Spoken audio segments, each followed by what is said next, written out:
What does free mean in free software? Have you ever wondered what the term free really means in the context of free software?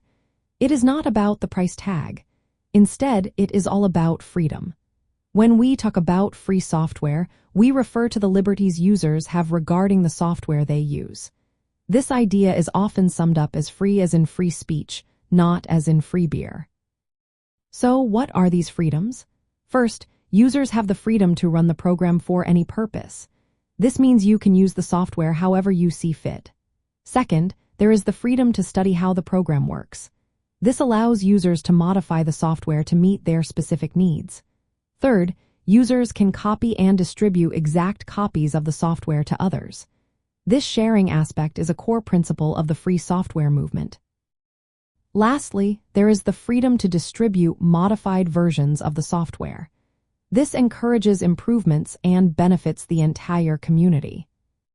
These freedoms are essential because they give users control over the software they use.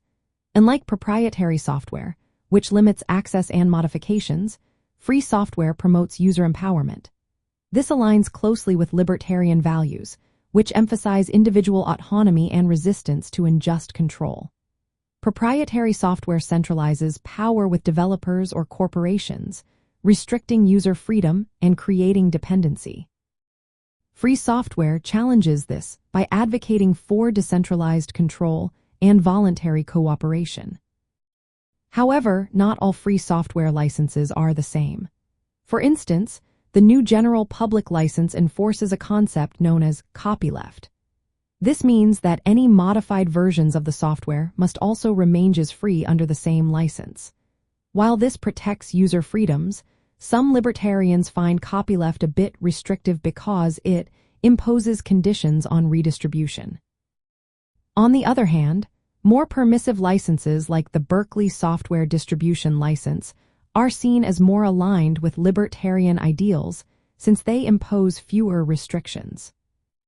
In practice, free software nurtures a culture of sharing and collaboration. This resonates with libertarian ideals of voluntary association and mutual benefit without coercion. It also stands against intellectual monopolies, such as copyright restrictions, that limit innovation and user control. In this way, free software acts as a form of anti-copyright activism, promoting a more open and free technological environment. To sum it up, free in free software signifies the freedom to use, modify, share, and control software. This reflects principles of liberty and individual rights that are central to libertarian thought. By empowering users and communities, free software fosters a digital culture based on voluntary cooperation and respect for individual autonomy.